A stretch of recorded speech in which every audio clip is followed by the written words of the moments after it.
김용민 브리핑.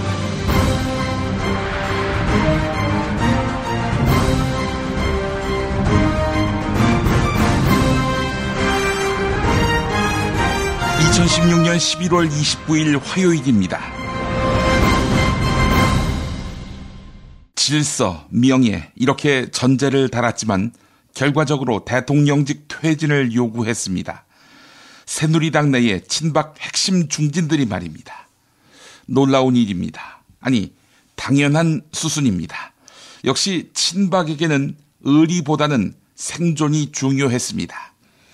물론 이 같은 친박의 액션이 탄핵 가결로 똘똘 뭉친 비박과 야당으로 하여금 이번 주 금요일 탄핵안 통과를 못하게끔 정치적 꼼수를 편 것이라는 시각도 있습니다. 그러나 제가 보기엔 친박에겐 그 꼼수를 짜낼 머리와 그 꼼수를 식견할 추진력이 없습니다. 그들도 박근혜를 포기했다. 이렇게 보는 게 옳습니다. 박근혜, 뭐라 응답할까요? 저는 묵살할 가능성은 낮다고 봅니다. 아마도 옵션을 제기하겠지요. 자신의 퇴임 후 안전보장 말입니다. 즉 사법 처리만은 피할 수 있게 해달라는 제안이지요. 그러면 친박은 박근혜의 입장을 대변해 물밑에서 협상을 걸 겁니다. 비박과 야당을 상대로 말이지요. 하지만 비박과 야당은 묵살하면 됩니다. 단언컨대 시간은 박근혜 편이 아니거든요. 그리고 12월 2일 탄핵안을 차질 없이 통과시키는 것입니다. 12월 2일이 될 때까지 청와대의 요구사항은 그 수위가 갈수록 약해질 것입니다. 탄핵안 가결을 두 눈 뜨고 보고 싶지 않다면 끝내 조건 없는 하야 발표로 이어질 공산도 있습니다. 행여 저쪽과 거래하자는 자들이 있을지 모르겠습니다. 그런 자는 이 촛불혁명 국면에 있어 박근혜 다음으로 처단 대상으로 꼽힐 것입니다. 촛불혁명은 새로운 정권만이 아니라 새로운 체제도 요구합니다. 기성정치가 간판만 바꿔서 그 기득권을 유지한다면 용납되겠습니까? 박근혜와 불편하다는 이유로 새 체제에 무임승차하려는 자들, 꿈 깨고 저 200만 평화 시위를 이루어내는 경이적인 국민의식을 직시하기 바랍니다. 협잡이 판치는 한국 정치에 있어 이 고매한 국민들은 너무 과분하지 않습니까? 박근혜의 조건 없는 즉각 하야 얼마 남지 않았습니다. 비박과 야당은 애초의 기조에서 조금도 흔들리지 말고 촛불혁명의 민의를 수렴하기 바랍니다. 빅여 당신에게 드립니다. 빅여 우린 많이 먹었어요. 빅여 정신없이 받아먹다 보면 할 일 없는 백수 된다. 빅여 우린 새끼 손을 들고 빅여 너희에겐 중지 든다. 빅여 졸지마 씨발. 국민건강보험공단이 생계형 체납자에게 행하는 추심, 지나치게 가혹합니다. 체납자 본인은 물론이고 가족의 예금과 생계수단까지 가압류되고 통장거래마저 중지됩니다. 소득이 없는 미성년자, 대학생, 사회초년생 자녀에게까지 부모의 체납이 대물림됩니다. 국민의 건강을 지킨다는 국민건강보험공단에서 건강을 압류하고 있는 셈입니다. 가난을 이유로 건강을 압류당하지 않도록 아름다운 재단이 60일의 건강보험증 캠페인을 진행하고 있습니다. 검색창에 아름다운 재단을 입력해 주시기 바랍니다. 영희는 엄마 아빠와 떨어져 삽니다. 엄마 아빠는 가난해서 건강보험료를 내지 못했습니다. 이제 그 보험료를 영희가 내야 합니다. 대한민국에서 10살 아이에게 체납액을 독촉하는 것은 합법입니다. 영희처럼 고통받는 사람들을 위해 60일의 건강보험증 캠페인에 참여해주세요. 당신의 참여가 제도를 바꾸는 시작입니다. 아름다운 재단. 야, 너 홍어 판다 그랬지? 팔지. 근데 홍어가 진짜 그렇게 몸에 좋아? 아이, 끝내준다니까. 우리 엄마 관절염인데? 홍어. 나 숙취는? 홍어. 마누라 다이어트는? 홍어. 큰 이모 변비? 홍어. 작은 형 소화불량은? 홍어. 여동생 피부? 홍어. 큰 누나 주름? 홍어. 명절 때 선물은? 홍어라니까. 근데 비싸지? 열나 싸고 열나 맛있는 홍어가 있다니까. 어디? 알싸한 홍어. 네이버 검색창에 알싸한 홍어를 검색하시고 1599-6456.com 혹은 1599-6456 전화 주문도 가능합니다. 하나 더, 알싸한 홍어는 진공포장 택배 배송 판매하며 직접 개발한 특제 소스를 서비스로 드립니다. 충남 금산의 넓은 인삼밭, 정성농장을 일군 농부아버지 이정열 씨. 자연은 노력한 만큼 내어준다. 그 자연의 마음을 알기에 정성농장을 더불어 일구는 아들 이성규 씨도 아버지에게 배운 것처럼 정직하고 또 성실하게. 정성농장 홍삼은 인삼 재배부터 가공 판매까지 모두 책임지고 있습니다. 그래서 대한민국 1등 품질을 자부합니다. 검색창에 정성농장 홍삼을 검색해주세요. 정성농장 홍삼. 전화문의는 010-9754-6972. 굶고 뛰고 땀 빼고 다 해봤다. 그래봐야 소용없었다. 다이어트는 결국 먹는 게 문제다. 다이어트 전문 쇼핑몰 비타샵에서 수식가지 동결건조 채소 곡물에다 3가지 단백질, 거기에 효소와 비타민 미네랄을 더해 만든 다이어트 전용 그린 스무디를 추천합니다. 다이어트 전용 그린 스무디, 이걸 어떻게 하는 거죠? 하루 2끼만 맛있고 든든한 비타샵 스무디로 바꿔 드시면 됩니다. 검색창에서 비타샵을 검색해주세요. 이제부터는 관록의 뉴스 해설가 김용민이 오늘 아침 조간신문을 훑어드립니다.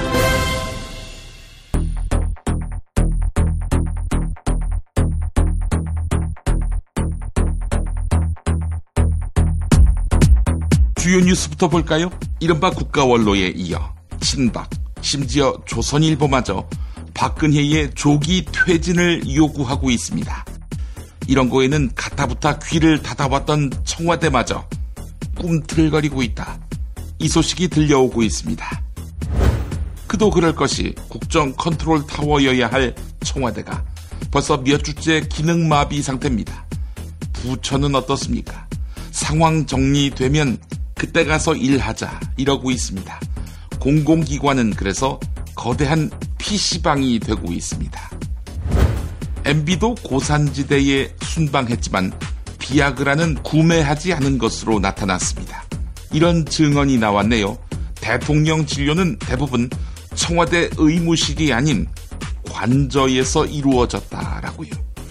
그렇다면 의료관계법 위반 확실하네요. 김프로이드에서 얘기했었죠. 김현홍 법무부 장관이 빡쳤다고요. 황교안 국무총리에게 문자로 해고 통보한 것, 이것에 대해 말입니다. 그나저나 지금 황교안 뭐하고 있나요? 그래서 김현홍 장관이 사표를 반려하려던 청와대 뜻에 굽히지 않고 떠났습니다. 최재경 민정수석, 아직도 사퇴 의사가 강하다고 합니다. 친노 인사라던 김병준 씨, 그래서 위기의 시대 중립총리로 기용됐다는 김병준 씨, 알고 보니 남몰래 박근혜 싱크탱크를 운영했다고 합니다. 아무도 모르는 새 친박으로 갈아탔던 것입니다. 참 딱하고 한심한 인간입니다.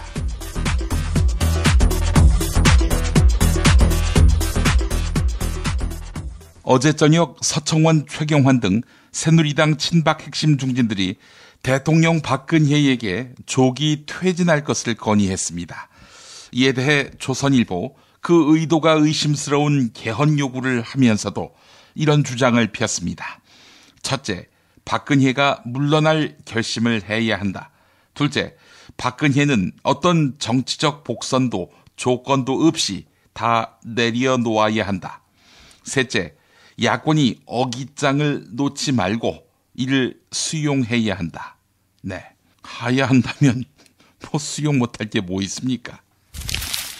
이어서 중앙일보 기사입니다. 청와대 내부에서는 청와대가 질서 있는 퇴진론을 수용한다면 야당도 탄핵안 추진을 중단할 용의가 있는지 알아봐야 한다. 이런 이야기가 흘러나온다. 또 다른 관계자는 질서 있는 퇴진론이 개헌 논의와 맞물려 있다는 점에서 전국 전환의 카드가 될 수 있다고 말했다. 네, 퇴진은 없다면서 완고하던 청와대도 흔들리고 있는 양상입니다. 마지막 호위 무사였던 친박 중진들까지 질서 있는 퇴진을 건의하니까 대통령 박근혜가 고민에 빠진 것으로 알려졌습니다.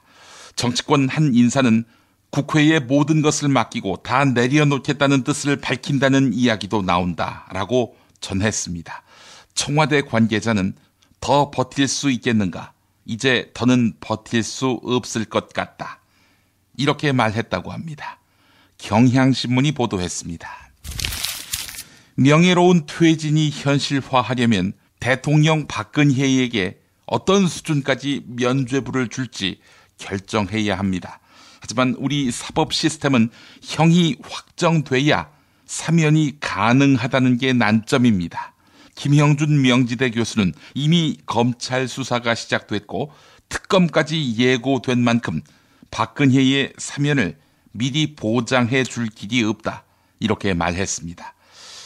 어디서 받아줄진 몰라도 망명길에 나서는 카드밖에는 없다고 합니다. 한국일보 보도였습니다.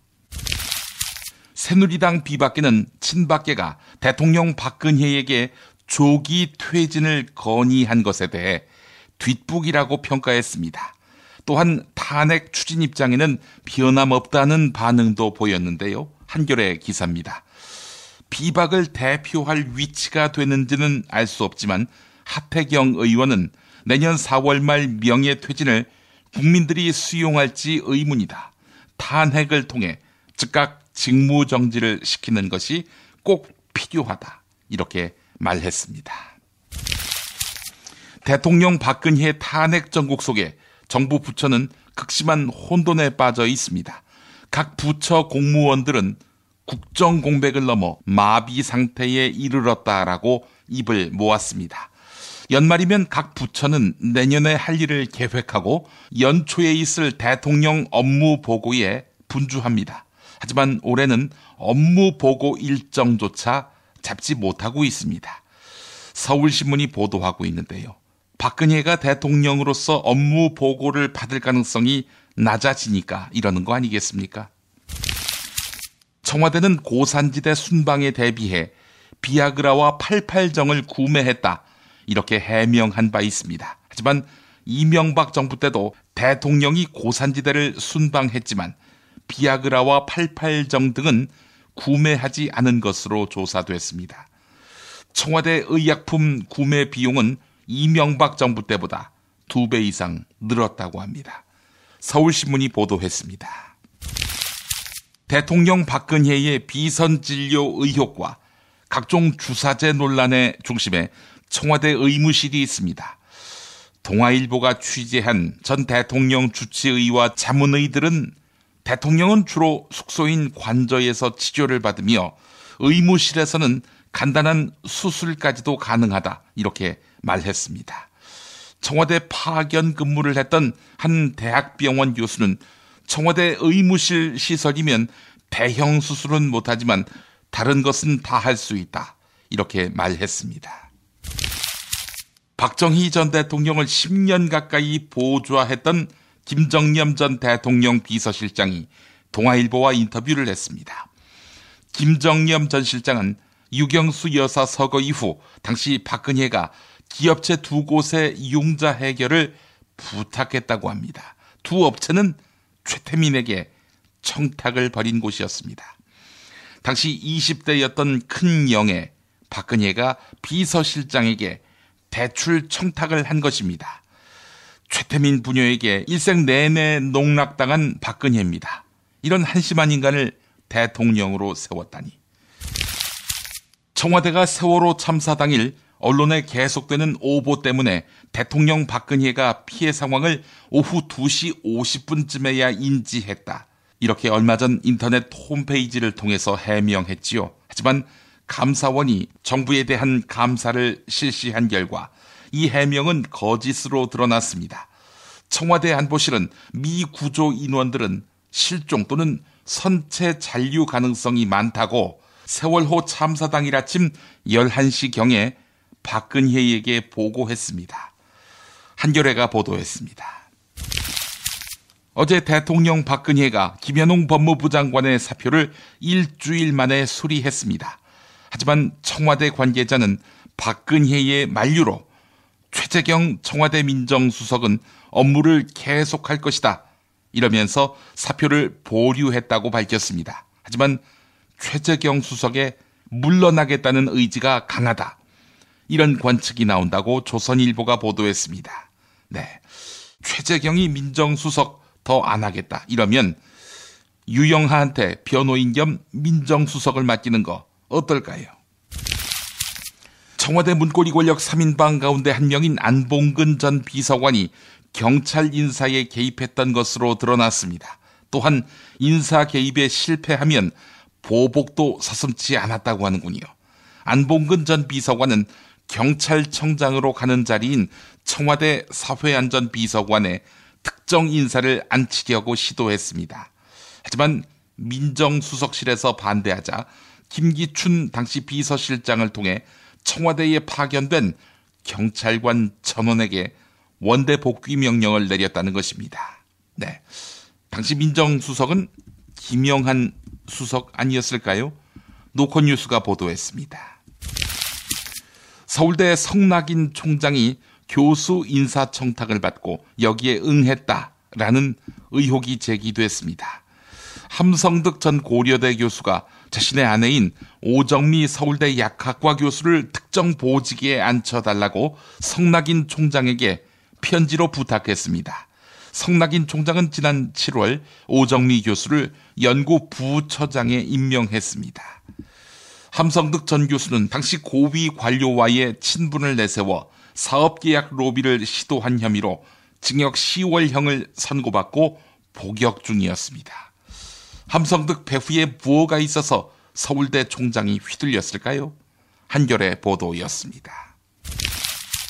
대통령 박근혜는 여야 모두 동의할 수 있는 중립적 인물로 김병준 씨를 총리 지명했습니다. 하지만 김병준 씨는 박근혜의 싱크탱크였던 포럼 오레의 정책연구원장을 맡아온 사실이 확인됐습니다. 박근혜는 2008년 포럼 오레가 만들어진 후 주요 행사마다 빠짐없이 참석할 정도로 각별한 애정을 표시한 바 있습니다. 2008년이라 노무현 정부 직후인데 이때부터 박근혜한테 줄댔군요. 슬게 빠진 인간들이 우리 주변에 너무나 많습니다. 경향신문이 보도했습니다. 교육부는 국정역사교과서에는 위안부 관련 내용을 검정교과서보다 강화하겠다 이렇게 약속했습니다. 하지만 교육부가 어제 공개한 고교 한국사와 중학역사 국정교과서에서는 평화의 소녀상이 누락됐습니다. 검정교과서 대다수는 평화의 소녀상 사진을 게재하고 있지요. 자, 이로 인해서 지난해 한국과 일본 정부가 맺은 위안부 합의가 국정역사교과서에 반영된 것 아니냐, 이런 의혹이 제기됩니다. 국민일보 보도였습니다. MBC 뉴스데스크 주말 앵커를 맡았던 박상권 기자와 이정민 아나운서, 이 프로그램을 담당하는 이명서 주말 뉴스 부장이 보직 사의를 표명했습니다. 이들은 MBC가 박근혜의 최순실 게이트를 적극적으로 보도하지 않았고 100만 명이 운집한 3차 촛불 집회 역시 타 방송사에 비해 적은 분량으로 보도하니까 항의 차원에서 사의를 표한 것으로 알려졌습니다. MBC 구성원들이 실명으로 내부 비판에 나선 데 이어 뉴스의 얼굴인 앵커들도 마이크를 내려놓을 정도로 내부 반발이 격화되고 있습니다. 이제 MBC 일어설 때가 됐네요. 경향신문 보도였습니다. 미국 참사다! 구렁이똥 이뻤다. 장이 살아야 내 몸이 산다. 배변 활동에 도움을 주는 건강기능식품입니다. 미궁 장사랑. 지금 검색창에 미궁 장사랑을 검색하세요. 정권교체를 함께 염원하는 판촉물 쇼핑몰 네피알. 기념품, 답례품, 기왕이면 네피알로 인터넷 검색창에 입력하시거나 032-519-4800으로 전화하세요. 카카오톡 아이디는 네피알. 일산 라페스타에 있는 풍무 양고기, 즉석에서 이 숯불에 구워먹는 양갈비하고 양꼬치, 이거 맛보시면 다른 걸 찾지 않아요.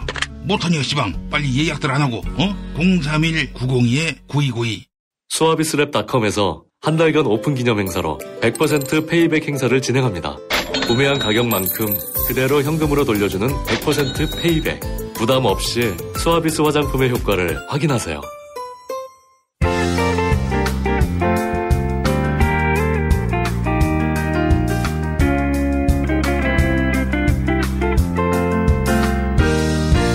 여러분 안녕하십니까? 지금부터 전국 16개 시도교육청과 무관한 2016학년도 뉴스 듣기 능력평가를 시작하겠습니다. 가정이나 사무실 차량 안에 계시는 애청자 여러분께서는 팟캐스트의 음량을 알맞게 조절해 주시고 답안을 작성해 주시기 바랍니다. 모든 문제는 한 번씩만 들려드리니 잘 듣고 지시에 따라 물음에 답하시기 바랍니다. 이제 시작하겠습니다. 대화를 듣고 남자의 마지막 말에 대한 여자의 응답으로 가장 적절한 것을 고르시오. 카카, 큰일 났습니다. 뭐가 또 큰일 났어요? 유영하가 대면 조사 절대 안 받겠다고 하니까 검사들이 다 비아그라 먹어서 서면 조사할 테니 이건 응하라고 합니까? 아이고 이런 변태들. 카카, 그게 아닙니다. 서청원, 최경환 등 친박 중진들도 카카에게 명예롭게 퇴진하라고 합니다. 카카가 진실하다고 말한 그 사람들조차 이제 그만하라고 합니다. 명예롭게 퇴진. 아니, 그건 나보고 죽으라는 얘기잖아. 어? 뭐가 명예야, 명예긴. 이제 태세는 기울었습니다. 빨리 사라져달라. 이게 촛불 민심 아닙니까? 아니, 촛불 시위대는 왜 폭동을 안 일으켜? 어?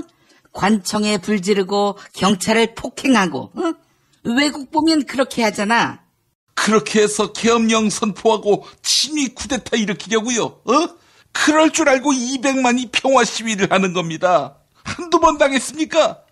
아버지 박정희 때도 그랬지요. 10월 유신 때 학생들 소요 일으키게 해서 그걸 빌미로 탄압하려고.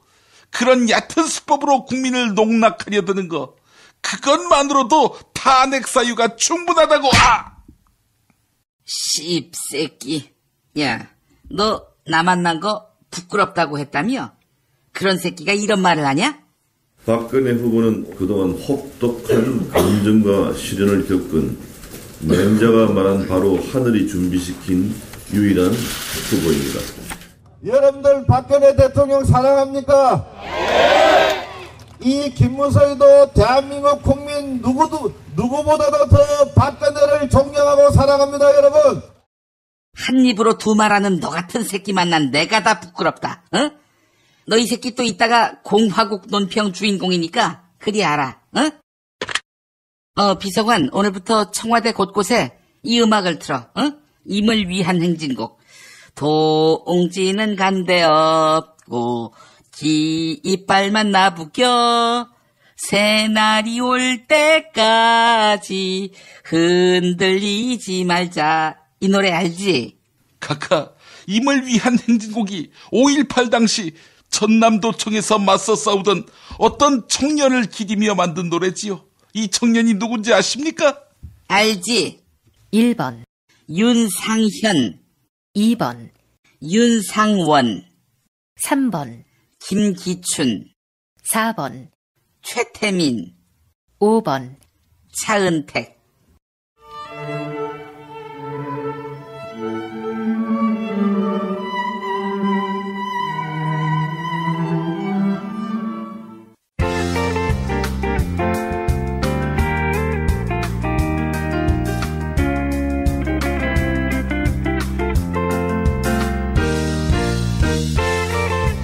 수고하셨습니다. 수험생 여러분은 팟빵 게시판에 정답과 이메일 주소, 사연을 남겨주시기 바랍니다. 당첨자는 다음 정규방송일 2부 마무리 부분에 발표합니다. 이상으로 전국 16개 시도교육청과 무관한 뉴스 듣기 능력평가를 모두 마칩니다. 자기야, 매트리스 고르기 너무 힘들어. 대한민국 최초 매트리스 멀티샵 매트리스엠 몰라? 전 세계 최고 브랜드 정품만 취급해. 매트리스 살 때는 꼭 매트리스엠으로 오세요. 카카, 큰일 났습니다. 뭐가 또 큰일 났어요? 주진우가 아리랑 치기배를 만나서 전치 C8주의 중상을 입었답니까? 그게 아닙니다. 주진우가 함세홍 신부와 함께 카카와 카카 아버지 시대를 탈탈 털어서 낸 책이 날개 돋친 듯 팔리고 있습니다. 무슨 책인데? 악마 기자와 정의 사제.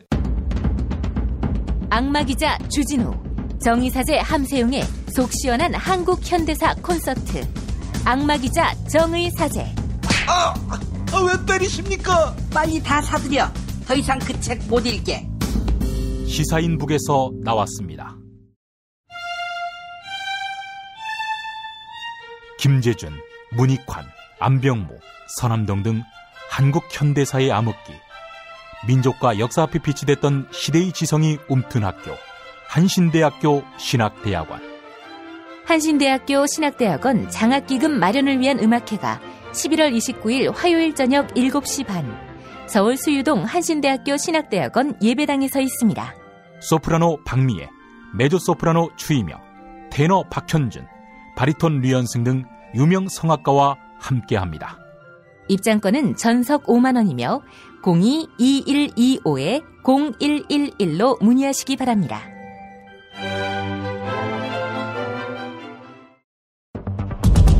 She never ever quits. 中国不能缺席。 Der Holocaust für Deutschland. 歴史家に任せるべきだろうというのが私の考え方。 Ma senti, con dolore umano non si può essere neutrali. 국제뉴스의 맥. 한반도와 국제 문제를 전문적으로 취재하는 황준호 기자 만나겠습니다. 황 기자님. 예, 안녕하십니까? 예. 트럼프 미국 대통령 당선자가 미국 쿠바 관계를 옛날로 되돌릴 수 있다, 이렇게 경고했다고 하는데, 옛날이라면 불편했던 시대를 말하는 겁니까? 그렇습니다. 2년 전으로 되돌리겠다라는 건데요. 미국 쿠바 관계가 55년 만에 작년에 정상화된 것은 오바마 대통령의 최대 업적 중에 하나였습니다. 예. 여기에 대해서 트럼프와 공화당이 그동안 계속 아주 못마땅하게 생각을 해왔고, 예. 특히 트럼프는 대선 때 정치적 자유, 종교적 자유, 또 정치범 석방, 이런 미국의 요구가 수용되지 않는다면 관계를 옛날로 돌려놓겠다, 이런 엄포를 놨었습니다. 그리고 결국 트럼프가 대통령이 됐고, 마침 쿠바 혁명의 지도자 피델 카스트로가 사망한 이 시점에 트럼프가 입을 열었습니다. 트위터에다가 만약 쿠바가 쿠바 국민과 쿠바계 미국인 그리고 미국을 위한 더 나은 협상을 할 의지가 없다면 협정을 끝내버리겠다라는 글을 올렸습니다. 노무현이 하면 다 뒤집는다, 이런 법칙이 이명박 정권의 법칙 아니었습니까? 오바마가 한 일은 다 뒤집는다. anything but 오바마. 이게 트럼프 시대에 작동될 가능성이 커 보이네요. 예. 쿠바를 바라보는 공화당의 시각이 워낙 교조적이고 워낙 낡아가지고 적어도 오바마의 쿠바 관련 업적만큼은 아마 뒤집을 수도 있을 것 같습니다. 별로 어려운 일이 아니니까요. 예. 트럼프 백악관의 비서실장으로 임명된 라이스 프리버스라는 사람도 두 나라 관계 개선을 위한 선행 조건으로 쿠바에 큰 변화가 있어야 된다라는 것을 내놨습니다. 폭스뉴스 인터뷰에서 미국과 쿠바가 관계를 이어가기 위해서는 쿠바 안에서 어떤 변화가 있어야 된다라고 하면서 아무런 변화가 없다면 지금처럼 일방적인 거래를 가져갈 수는 없다라고 말했습니다. 구체적으로 어떤 변화를 얘기하는 겁니까? 예, 종교의 자유, 그리고 정치범 석방, 억압 중단, 이런 것들입니다. 니네가 변해야 우리하고 사이좋게 지낼 수 있어, 이렇게 조건을 거는 것은 이건 무릎 꿇고 네가 잘못했다고 하기 전에는 관계 회복시킬 생각 없다, 이런 뜻입니다. 근데 이거는 어느 나라에서나 어떤 국가 간 관계에서 강경파들이 늘 보이는 태도입니다. 대표적으로 이명박 박근혜 정부의 대북한 태도가 그랬죠.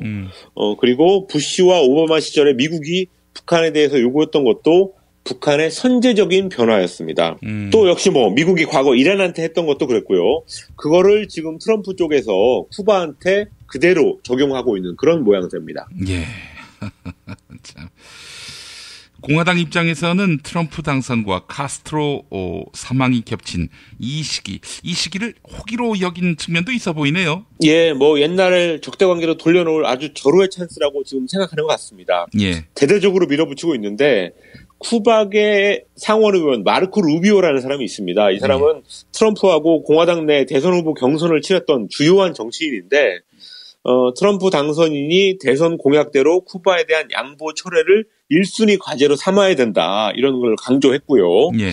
이거는 아마 트럼프에 대해서도 대선 약속 지켜라. 이렇게 압박하는 의미였고, 또 이 루비오라는 사람 지역구가 플로리다인데, 플로리다에는 쿠바 이민자들이 굉장히 많이 삽니다. 그래서 그 사람들의 목소리를 대변하는 의미에서 지금 트럼프 쪽을 압박하고 있습니다. 예. 플로리다 바로 밑에 쿠바가 있으니까요. 예.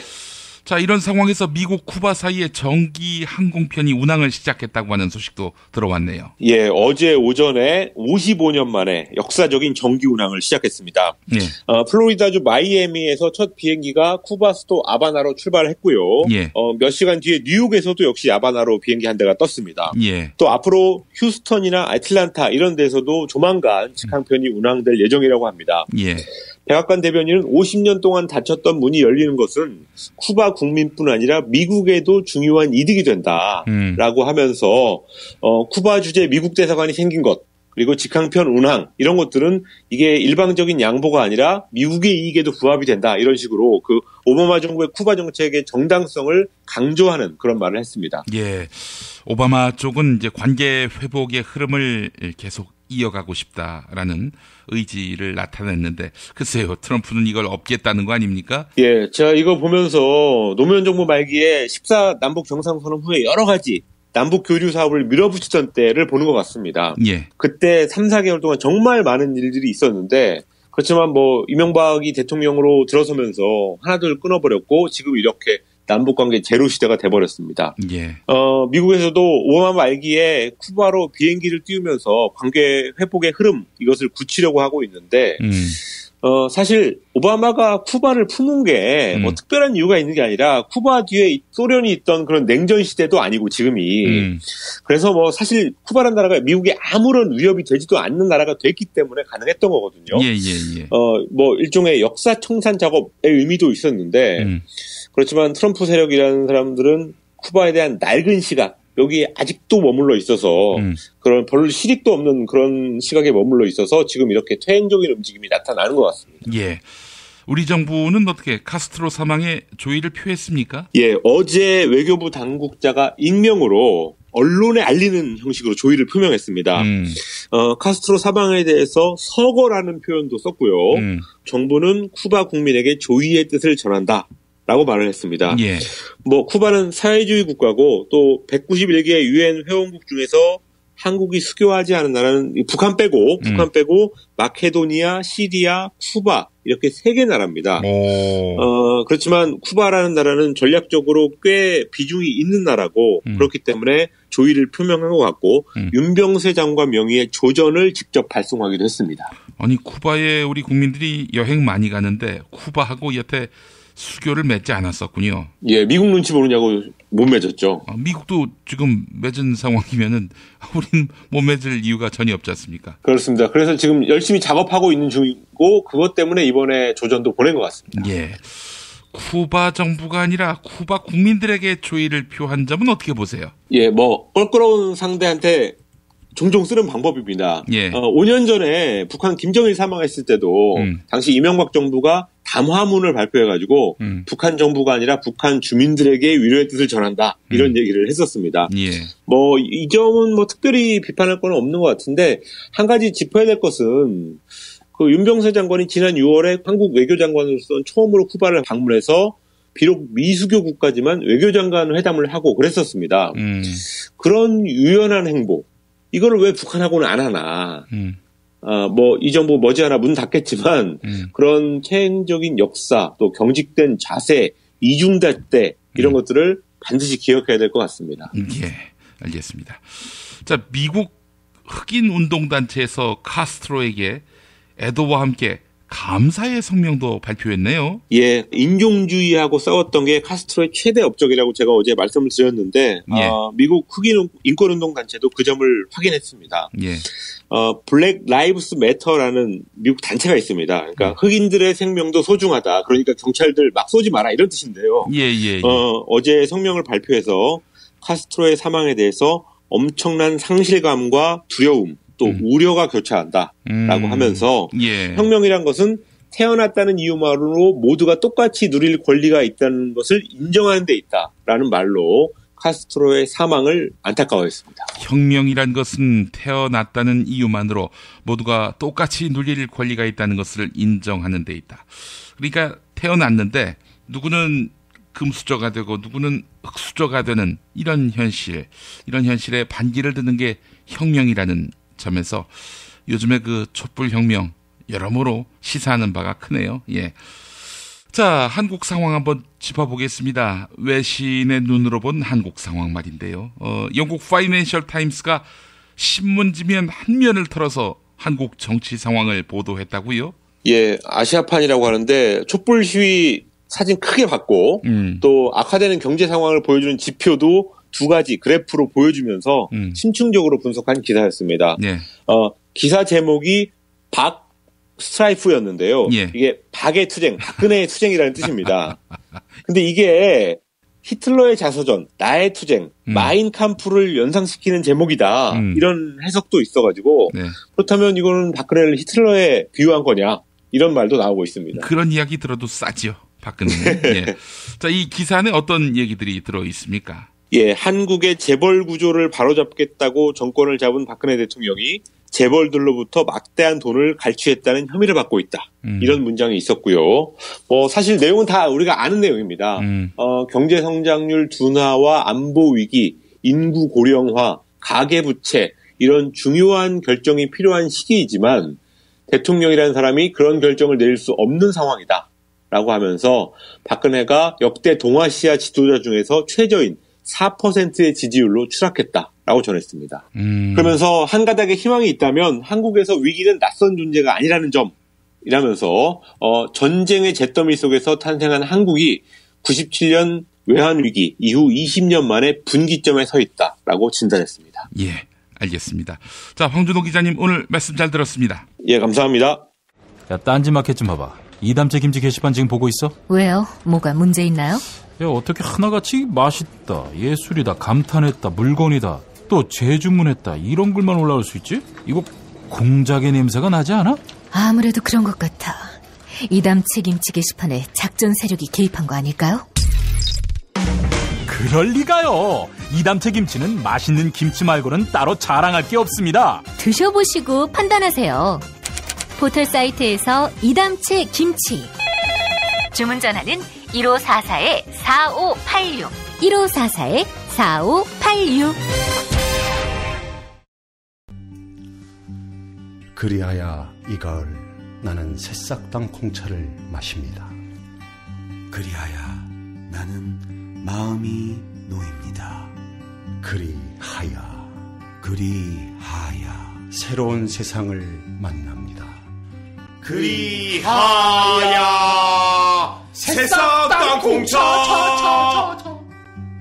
새싹당 콩차 어느덧 여러 곳에서 판매합니다. 하지만 진정한 새싹당 콩차는 전창걸닷컴에서 구매하시죠. 전화문의 070-8635-1288 070-8635-1288.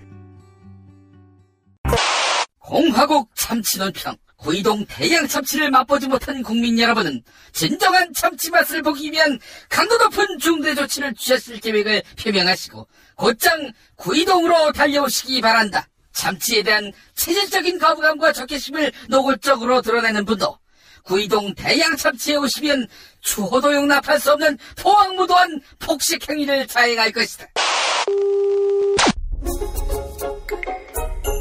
구이동 대양참치. 월요일 참치데이 이벤트, 화요일 참치머리 서비스로 함께합니다. 주차장 걱정 마시고요. 대중교통은 서울 지하철 2호선 구의역 2번 출구에서 5분 거리입니다. 대양참치 구의점 02-455-8087. 어머나, 내가 이렇게 작아졌어? 네, 메이드 바이어스에서는 환상이 현실이 됩니다. 3D 실물 피규어 그리고 수공예품을 제작해드리는 전문 쇼핑몰 메이드 바이어스. 사진만 보내주세요. 나만의 피규어를 제작해드립니다. 갖고 싶고 선물하고픈 나만의 수공예품을 만들어드립니다. 메이드 바이어스 판매금의 1%는 아름다운 사회를 만드는 데 기부합니다. 주소창에 madebias.co.kr을 입력하세요. 하루 2차례 대한민국과 지구촌의 오늘을 정직하게 비춰드립니다. 권력이 진실을 압도하는 세상. 김용민 브리핑은 작은 희망의 불씨가 되겠습니다. 민중의 소리 이완배 기자와 함께하는 경제의 속살. 이완배 기자 만나겠습니다. 이완배 기자님. 네, 안녕하십니까. 예. 한국 경제, 대통령이 사실상 지금 공백 상태다 보니까, 경제를 챙길 컨트롤 타워가 전무하다시피 한데, 이런 가운데 큰 비상등이 켜졌다고요? 네, 제가 이게 이제 일요일에 나왔던 뉴스인데요. 사실은 굉장히 충격을 많이 받았어요, 이 뉴스를 보고. 그래서 어제 제가 소개를 못 드렸던 건 이걸 하루 정도 좀 생각을 해보고 싶더라고요. 어떻게 해서든지 좀 해석을 좀 잘해보고 싶었는데, 하루 종일 생각을 더 해봐도 이 뉴스는 한국 경제가 정말 위험하다는 신호 외에 다른 걸 발견할 수가 없었습니다. 상당히 슬픈 시그널입니다. 이 통계청이 2003년부터요, 매 분기별로 가계 동향이라는 걸 발표를 합니다. 그런데 일요일에 발표된 올해 3분기 가계 동향 조사에서요, 나이대가 40세에서 49세, 요 나이대가 몰려있는 가구의 월 평균 소득이 505만 2,153원으로 나왔는데, 이게 작년 3분기 같은 기간에 비해서 0.03%가 감소를 했습니다. 감소를 한 수치는 작지만 이게 2003년에 통계를 낸 이후에 40대 가구 소득이 분기별로 감소를 한 건 처음 있는 일이에요. 그러니까 정말로 사실은 충격적인 통계의 수치인 겁니다. 왜냐하면 우리가 그냥 상식적으로 생각을 해봐도 40대 가구주는 소득이 제일 많이 느는 나이대입니다. 일을 제일 왕성하게 할 나이잖아요. 그래서 임원으로 승진도 하고 돈을 버는 이 증가폭이 굉장히 많이 늘어야 되는 나이대고, 이 40대 가구는 한 번도 소득이 감소를 한 적이 없었을 뿐더러 글로벌 금융위기였죠. 2008년, 2009년 진짜 한국 경제가 정말 힘들었을 때요. 이때도 40대 가구가 전 연령대 중에서 유일하게 소득이 증가했던 세대였습니다. 그러니까 여기 소득이 깨졌다는 건 굉장히 위험한 시그널이었던 거죠. 이게 작년까지만 해도 전년 동기 대비 매년 3% 이상씩 꼬박꼬박 늘어났습니다. 그런데 4분기에 증가율이 1.6%로 떨어졌고 올해 2분기에 0.2%까지 떨어졌을 때 굉장히 불안했는데 결국은 이제 3분기에 마이너스로 떨어졌습니다. 이게 굉장히 중요한 뉴스여서 조금만 더 보겠습니다. 왜 감소했느냐 분석을 해보면 소득을 보통 사업소득, 재산소득, 노동소득 이렇게 세 가지로 나눠서 분석을 하거든요. 그런데 사업소득이 제일 많이 줄었습니다. 40대 가구의 사업소득이 지난해 같은 기간보다 6만 2천 원이 줄었대요. 이게 5.9%가 준 거랍니다. 그래서 월 평균이 97만 8천 원이라는 건데 사실 97만 8천 원이라는 수치도 황당하죠. 이게 사업소득이라는 게 자영업자들 소득인데 한국 자영업자들의 월 평균 소득이 작년에는 103만 원 정도 했던 게 이제는 이게 97만 8천 원이 됐다는 거니까요. 우리 자영업자들이 얼마나 지금 비참하게 사는지를 알 수 있습니다. 월소득이 100만 원도 안 된다면 정말로 위험한 지금 소득 상태에 온 거죠. 재산소득이라는 건 이자나 배당 이런 걸 받는 건데 이것도 금리가 워낙 낮아서요. 월 평균 5,759원. 이건 거의 의미가 없는 수치고요. 노동소득이 2.9%가 늘어났어요. 그런데 이게 매년 보면 40대는 5에서 10%씩 퍽퍽 뛰어줘야 되는 수치입니다. 그런데 이것도 지금 확 줄어들었죠. 그러니까 40대 전반적인 총 평균이 결국은 마이너스가 나와버렸습니다. 이게 겉보기보다 얼마나 안 좋은 수치냐면요. 40대라는 나이는 지금 당장 경제에서도 소비의 가장 중요한 계층이지만 인구 경제학으로 볼 때 미래 경제의 굉장히 중요한 동력을 잃어버리는 겁니다. 제가 과거에 한번 그 잃어버린 일본의 20년에 대해서 말씀을 드린 적이 있었는데 그때 뭐 일본의 잃어버린 20년이 1990년에 엔화 강세로 시작이 돼서 20년 동안 빌빌 기어서 이렇게 일본 경제가 침체됐다. 뭐 이유는 뭐 엔화 강세가 있었고 일본 기업들이 되게 안이하게 대처를 했었고 이런 걸 쭉 말씀을 드렸었는데 사실 그때 일본 잃어버린 경제 20년의 핵심은 일본 경제 기반 자체를 송두리째 무너뜨렸던 건 일본이 신자유주의를 받아들이면서 일본 전통의 특유의 그 종신고용제 전통을 버렸던 거거든요. 그래서 기업 경영이 나빠졌다는 이유로 서구식 노사관리 문화를 받아들여서 정규직들을 막 해고를 하고 이 짓을 일본이 1990년대 시작을 합니다. 근데 이것도 한번 말씀드렸던 건데 일본은 특유의 인구 구성 문제가 있습니다. 단카이 세대라고 부르는데요. 단카이가 이제 일본 말로 덩어리라고 하는 거거든요. 그러니까 덩어리 세대 이렇게 불리는 겁니다. 이분들이 이제 전쟁 직후에 태어났던 분들이에요. 1947년에서 49년. 일본의 베이비붐 세대입니다. 인구가 무지하게 많습니다. 그런데 이분들이 1990년대 들어서 40대 중반이 됐습니다. 굉장히 소비를 왕성하게 해야 소비를 떠받칠 수 있는 세대들인데 이 40대 단카이 세대가 일본 역사상 처음으로 해고를 경험을 해본 겁니다. 그리고 비정규직으로 또 몰리고요.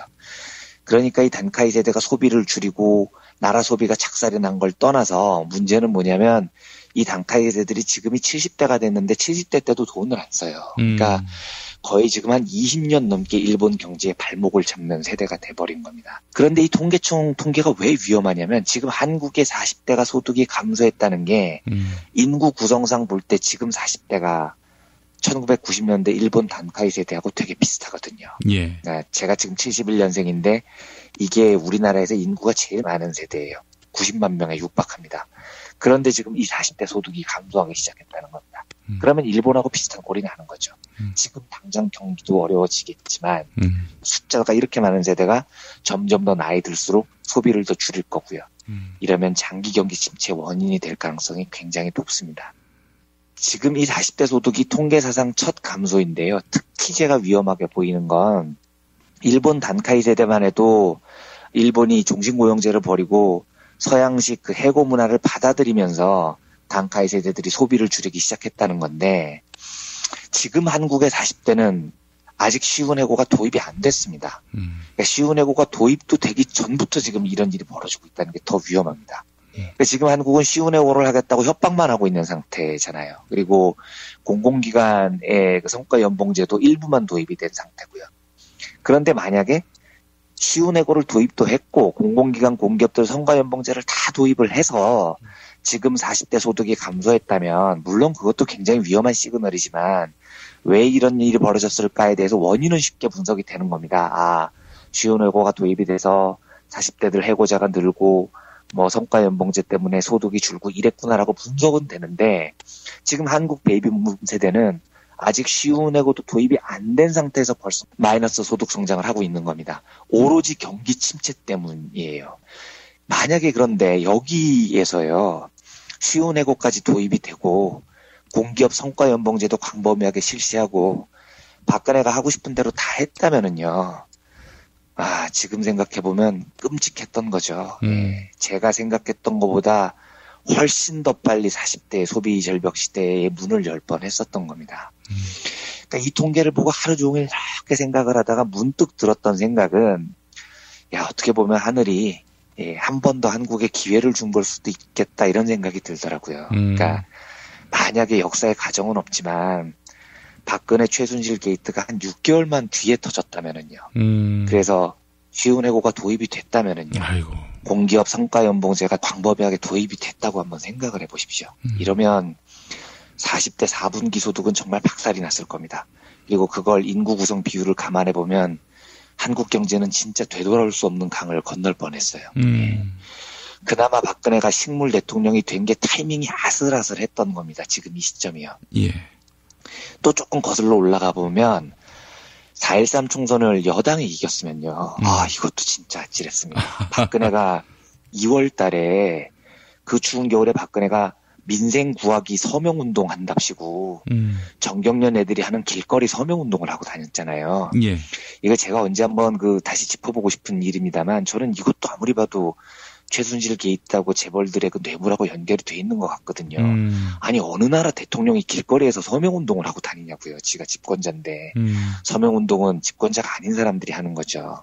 하여튼 박근혜가 그때 국회가 일 안 한다고 난리치고 시민들하고 이 재벌들 지지하는 사람들 길거리로 몰아서 선동을 하고 다녔던 건데 그게 뭐였냐면 쉬운해고 등 그 4대 입법 도입이었습니다. 그게 만약에 도입이 됐으면 지금 40대 소득은 더 처참하게 박살이 났을 것 같습니다. 다 생각을 해보니까 진짜 다 아찔아찔을 한 겁니다. 제가 이제 정치 쪽을 잘 몰라서 뭐 정치 쪽에서 하시는 분들 말이 일리는 있는 것 같아요. 그러니까 예를 들면 제가 굉장히 좋아하고 즐겨 듣는 김프로이드 스페셜 이거 때 김프로께서 토요일에 그렇게 말씀을 하셨잖아요. 빨리 하야 안 해도 된다고. 최대한 끌어도 된다고. 진짜 탈탈탈탈 털렸으면 좋겠다고 박근혜가 아주 실체가 아주 박살이 날 때까지 이런 말씀을 하셨잖아요. 예. 근데 그 맞는 말씀 같아요. 맞는 말씀 같은데 순전히 경제 쪽에서만 보면은요. 저는 조금 다급해졌습니다. 제가 오늘 녹음하기 바로 전에 김영민 PD님께 어떻게 될 것 같냐고 제가 막 여쭤본 것도 그런 거였어요. 예. 경제 쪽에서 나오는 시그널은 조금 다급합니다. 하루빨리 박근혜가 퇴진해야 되고요. 뭔가 지금 경제 라인 전반을 빨리 수습할 새 정부가 필요한 겁니다. 40대 소득이 저렇게 감소하고 있는데 우리나라 소비를 정말 책임져야 되는 계층인데요. 이 상태에서 미국이 금리를 올리면 저 40대들이 지금 다 빚지고 있는 세대들이거든요. 예. 그러면 어떤 일이 벌어질지 상상이 잘 안 가요. 그래서 박근혜 퇴진이 경제 쪽만 보면 진짜 빨리 이뤄지고 과도 정보 이건 최대한 짧게 끝나야 되고요. 그리고 빨리 국민의 투표로 당선된 강력한 정부가 필요합니다. 그러니까 이제 정호희 문재당 대표님의 예측이 이제 이틀 남은 건데 저는 뭐 예측할 능력이 없지만 저는 그 예측하신 여러분들의 예측 중에 저는 간절히 한국 경제를 위해서는 정호희 대표님의 예측이 맞기를 원합니다. 뭐 질서 있는 퇴진 뭐 이런 건 모르겠고요. 빨리 최대한 빨리 국민의 권한을 위임받은 새 정부가 새 경제 철학으로 정비를 해야만이 이 경제를 어떻게 해서든지 수습을 할 수 있을 것 같다는 생각이어서 아주 간절히 빨리 박근혜 정부가 끝나기를 기도하고 있는 상황입니다. 예, 우리의 생존을 위해서 속히 하야 해야 한다 이런 말씀이죠? 네, 정말 급한 거죠. 경제 지표만 보면은. 예, 우리가 이 문제를 직시해야 되겠습니다. 네, 다음 이야기 또 나눠보겠습니다. 자, 어제 월요 경제학 시간 건너뛰었는데 오늘 화요 경제학으로 준비하신다고 했습니다. 체 게바라 그리고 쿠바의 경제. 어제 아침에 우리 황준호 기자가 그렇지 않아도 체 게바라가 의료, 교육 선진국을 만들었다. 이 점을 높이 평가하던데 어떻게 보세요? 사실은 이제 카스트로가 주말에 세상을 떠났고 제가 이제 카스트로 이야기를 하려는 건 아닙니다. 사실은 카스트로 사망을 계기로 쿠바의 경제를 이야기를 하고 싶었던 건데 쿠바의 경제를 이야기를 하려면 쿠바 경제의 초석을 다졌던 우리가 이제 낭만혁명파로만 알고 있는 체 게바라의 이야기를 안 할 수가 없어요. 그런데 여담입니다만 체 게바라로 경제 이야기를 한다고 하면 사람들이 굉장히 놀랍니다. 아니 체 게바라하고 경제하고 뭔 상관이냐. 뭐 이렇게 생각을 하시는 분들이 많아요. 그런데 제가 어제도 말씀드렸지만 체 게바라는 쿠바에서 공직 생활을 중앙은행 총재로 시작을 한 사람이에요. 그래서 게바라의 인생을 보면 크게 셋으로 나뉘는데 1955년에 카스트로를 만났고요. 1959년에 카스트로와 함께 혁명을 성공했고요. 1965년에 쿠바에서 사라지죠. 그리고 뭐 이 사라진 대목에 대해서는 여러 말이 있죠. 그런데 제가 경제 쪽에서 나누는 일설들은 이런 겁니다. 경제 시스템에 대해서 카스트로하고 조금 갈등이 있었다. 이런 이야기도 있어요, 사실은. 근데 상세한 내막은 제가 잘 모릅니다만. 어쨌든 그래서 게바라가 사라집니다. 근데 그 게바라 일대기를 보면 1959년 혁명을 성공하기까지 사람들이 되게 관심을 많이 가지고 1965년에 쿠바에서 사라진 이후에 이제 볼리비아에서 죽을 때까지 이 두 시기가 굉장히 사랑을 많이 받는데 의외로 그러면 쿠바에서 혁명을 성공한 1959년부터 65년까지 게바라는 뭘 했느냐. 이건 많은 분들이 관심을 안 갖는 경우가 많습니다. 예. 근데 이때 게바라가 뭘 했냐면 쿠바 경제의 틀을 잡는 일을 합니다. 그래서 카스트로가 집권을 한 다음에 게바라는 중앙은행 총재를 하고요. 나중에 산업부 장관을 역임을 하면서 한 6년 동안 쿠바 경제의 설계도를 그리는 역할을 하죠. 근데 이 여담 같은 얘기지만 왜 갑자기 의사 출신의 혁명가였던 게바라가 경제를 맡게 됐냐는 그 후일담 중에 이런 게 있습니다. 그러니까 카스트로가 집권을 한 다음에 이제 게바라가 2인자인데 중앙은행 총재가 굉장히 중요한 자리잖아요. 화폐를 그렇죠. 다 관리를 하니까요. 예. 그래서 중앙은행 총재를 뽑으려고 혁명 동지들을 딱 모아놓고 야 여기 니네들 가운데 이코노미스트 좀 나와 이랬다는 거예요. 예. 이코노미스트가 이제 경제학자니까요. 갑자기 게바라가 손을 번쩍 들었다는 겁니다. 그래서 깜짝 놀라가지고 카스트로가 이상한데 그래도 어쨌든 가장 믿는 혁명 동지고 2인자인데 좋아요. 그러면은 그 게바라 당신 중앙은행 총재 이렇게 임명을 했다는 겁니다. 그리고 나중에 불러서 야 너 의사 출신 아니냐? 네가 언제부터 이코노미스트였냐? 이렇게 물어봤대요. 그랬더니 게바라가 뭐라고 답을 했냐면 저는 코뮤니스트 손들어 보라고 하는 줄 알고 손들었다고 이렇게 대답을 합니다. 그러니까, 이코노미스트가 아니라 네, 코뮤니스트가 공산주의자인데 게바라는 뭐라고 들었냐면 카스트로가 와서 니들 중에 공산주의자 손들어봐 그랬더니 자신 있게 손을 번쩍 들었다는 거죠. 그러니까 이제 이코노미스트하고 코뮤니스트하고 헷갈려가지고 게바라가 손을 잘못 들은 바람에 경제를 맡았다는 그런 전설 같은 이야기가 있습니다. 근데 아무튼 뭐 그 리스닝이 잘못돼서 그 쿠바 경제를 맡았던 이 게바라는요, 농지 개혁도 하고요, 국유화도 진행을 하고요. 하여튼 쿠바 경제를 굉장히 많이 바꿔놓습니다. 예.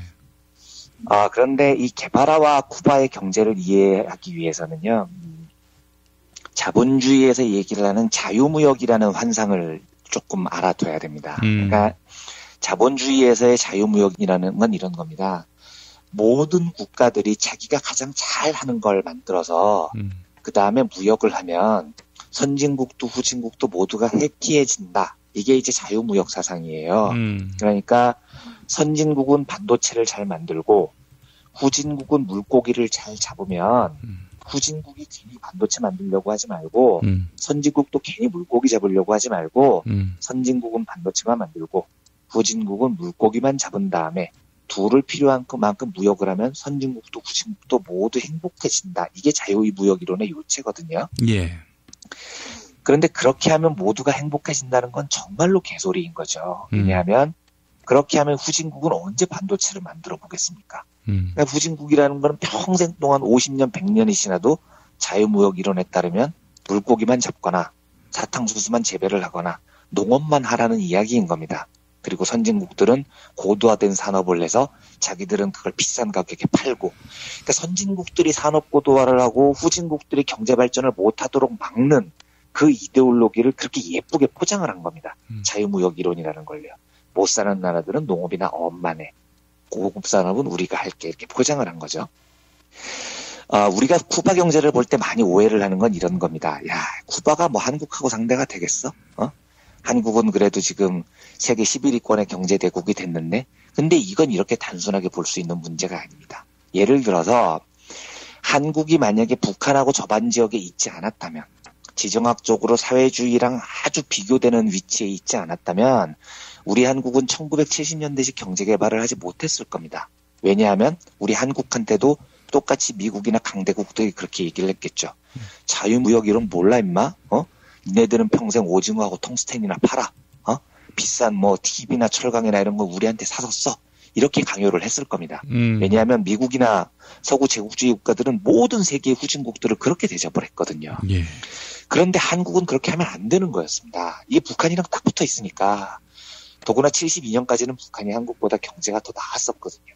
그러니까 한국한테는 절대로 자유무역 이론을 강요를 안 합니다. 그러니까 박정희가 보호무역을 할 수 있었던 거예요. 양담배 소비하는 것도 못하게 만들고 외제차도 못 사게 만들고, 이거 다른 나라가 그렇게 했으면 미국이 와서 아작을 냈죠. 근데 미국은 한국의 보호무역주의를 용인해 준 겁니다. 그리고 엄청난 차관을 투입을 하죠. 한국을 어떻게 해서든지 공업국가를 만들기 위해서요.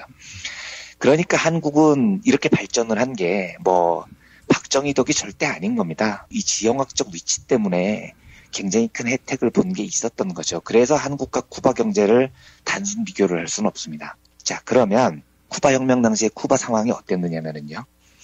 쿠바가 미국이 군정을 거치면서 경제 자체가 완전히 미국에 종속돼 있었습니다. 그러니까 쿠바 경제가 이제 단일 작물 경제라고 해서 설탕이 거의 95%를 차지하는 경제 시스템이거든요. 그러니까 설탕을 미국에 쫄쫄 다 팔려서 팔고 그다음에 수입하는 모든 물건은 미국을 통해서 들여옵니다. 그러니까 미국이 그 쿠바한테 이런 걸 강요를 했던 거예요. 니네는 평생 설탕만 재배해. 그리고 필요한 치약, 칫솔, 비누 뭐 모든 이런 거는 우리한테 비싸게 사가라. 이런 자유무역 이론을 강요를 했어요. 예. 그러니까 미국이 없으면 죽는 종속국이 됐었던 거죠. 그리고 미국은 쿠바를 한국처럼 발전시켜줄 생각이 조금도 없었습니다. 뭐 지형학적으로 중요한 지역이 아니니까요. 이때 이제 게바라가 등장을 한 겁니다. 그래서 게바라는 그 미국에 종속되지 않은 자립경제의 길을 추구합니다. 지금의 쿠바 경제를 평가를 할 때 굉장히 잘 사는 나라는 아니지만 의외로 쿠바의 경제를 높게 평가를 하는 것도 있어요. 그러니까 미국식 제국주의 모델의 종속을 뿌리치고 자립경제에 대안을 마련한 것을 굉장히 높게 평가를 하는 것도 있습니다. 다만 저는 쿠바의 지금 경제가 뭐 좋다 나쁘다를 평가를 하기는 조금 이르다고 생각을 하는 쪽이고요. 다만 말씀드리고 싶은 건 게바라의 실험이 저는 매우 의미 있었다는 이야기를 오늘 드리고 싶은 겁니다. 그게 어떤 거였냐면 그 당시에 사회주의 경제의 모델은 모두 다 소련식 모델이었습니다. 이게 어떤 거냐면 소비에트라고 불리는 중앙평의회가요. 경제의 모든 것을 계획하는 겁니다. 심지어 일반 기업들의 생산, 유통, 관리까지 전부 중앙에서 계획을 했습니다. 극단적으로 얘기를 하면 올해 우리나라는 비누를 150만 개 생산한다. 이런 걸 국가가 계획을 발표를 할 정도였습니다. 반대로 자유주의 국가들은 그 계획들을 전부 다 기업하고 시장에 맡긴 상태였었거든요. 근데 게바라는 사회주의 경제라는 모델의 틀 안에서 굉장히 특이한 시도를 합니다. 인간, 도덕성, 이거를 경제에 접목을 시키려고 한 겁니다. 게바라가 꿈꾼 사회가 이런 거였대요. 개인들이 최대한 발달할 수 있는 사회.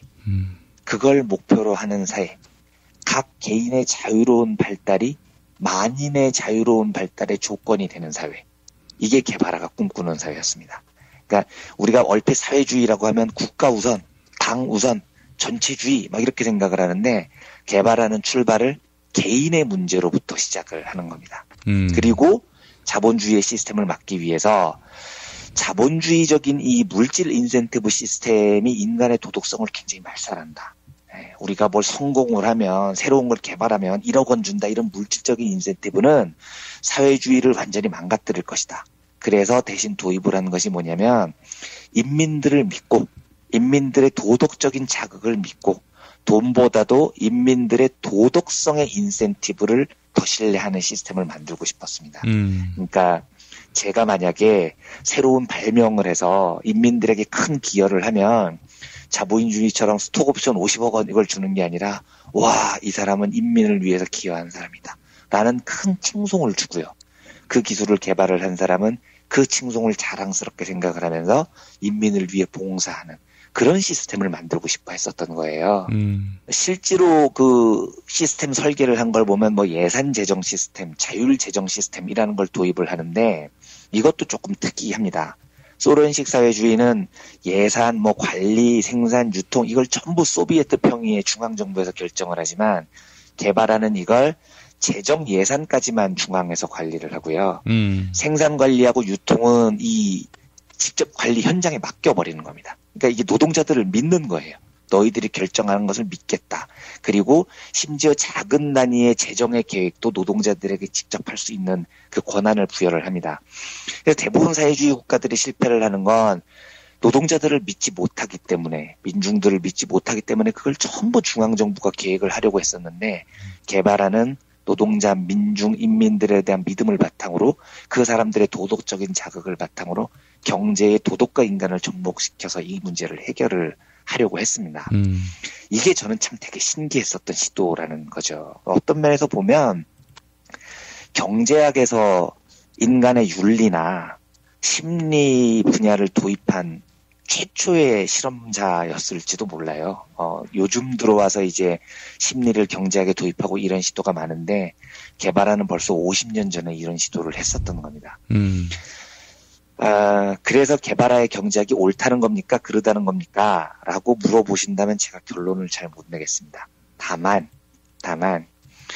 우리가 새로운 경제학에 대한 시스템을 꾸릴 때 저는 반드시 인간이라는 요소가 다시 한번 이 고려가 돼야 된다고 생각합니다. 저는 미래의 경제학은 인간을 중심으로 진행될 거라고 믿고 있는 사람입니다. 예. 지금까지 경제학이 숫자를 중심으로 만들어졌다면요. 그렇다면 사회주의 경제 시스템에 인간과 도덕성이라는 신념을 밀어 넣으려고 했던 이 개발하의 시도는 굉장히 선진적이고 신선한 시도였던 거죠. 카스트로 사망을 계기로 제가 개발하 경제 이야기를 쭉 드렸는데요. 개발하의 경제에 대한 평가는 조금 보류를 하더라도요. 별개의 이야기지만 뜬금없지만 제가 그 개발하의 그 어록 중에 정말 좋아하는 어록이 하나 있어서 그 개발하 경제학을 소개한 김에 이 어록도 하나 소개를 해드리겠습니다. 예. 자유를 원하는가? 너의 권리를 찾고 싶은가? 너의 자유와 권리는 딱 네가 투쟁한 만큼만 너에게 주어진다. 제가 굉장히 좋아하는 개발하의 어록이거든요. 예. 저는 이 말을 믿습니다. 우리의 자유와 권리는 딱 우리가 투쟁한 만큼만 주어진다는 걸요. 제가 이 말을 참 좋아해서 시민혁명의 시기에 개발하의 명언도 좀 덧붙여서 전해드리고 싶어서 마무리로 이 명언을 하나 골라봤습니다. 예. 그 서태지 노래 중에도 이런 게 있지 않습니까? 왜 바꾸지 않고 남이 바꾸길 바라고만 있을까? 남의 그 투쟁의 성과를 수점만 않는 이런 그 무임승차는 이제 버려야죠. 예. 시민의 자세가 아닙니다. 그거는. 예. 시민의 자세가 아니다. 다시 한번 또 일깨워 주셨습니다. 예. 이완배 기자님 말씀 잘 들었습니다. 네, 감사합니다. 여러분 안녕하세요. 민중의 소리 아나운서 정혜림입니다. 이 어묵한 여왕님 치하에서 다들 잘 견디고 계시죠? 오늘도 종편의 주옥 같은 헛소리에 혼이 정상인 듯 정상 아닌 비정상 같은 여왕님의 우주 타령에 고구마 100개쯤 한꺼번에 삼킨 듯 답답한 마음에 죄 없는 가슴팍만 두들겨대고 계세요. 이젠 시원한 사이다 같은 민중의 소리와 함께하세요. 잘 키운 진보 언론 열종편 안 부럽습니다. 한 달 10,000원 소액 CMS 후원으로 민중의 소리에 큰 힘이 되어주세요. 1661-0451 1661-0451 전화 기다릴게요.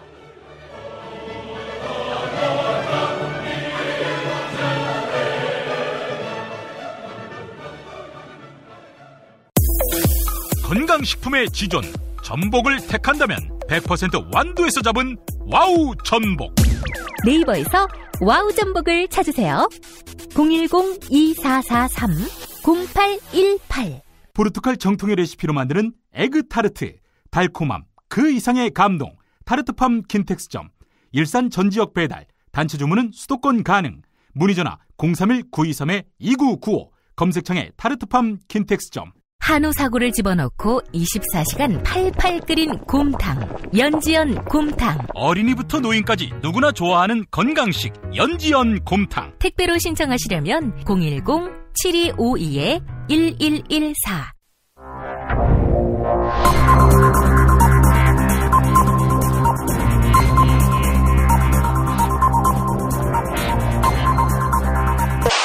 공화국 논평.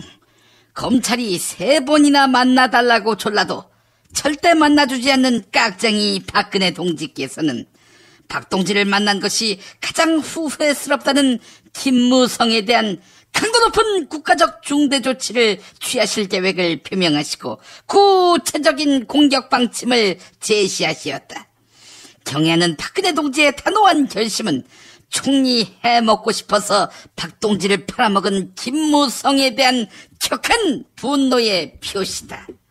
김무성은 자기는 원래 친 이명박인데 박근혜 동지가 만나달라고 몇 번이나 졸라댔다. 이렇게 폭로했다. 결국 박근혜 동지가 자신의 스토커라는 점을 암시하고 있는데 김무성은 박동지를 참을 수 없이 모독하고 우롱하고 천추의 한이 될 망동의 다름 아니며 처절한 대가를 자초할 악수 중에 최악수의 다름 아니다. 김무성은 박동지 스타일이 아니다.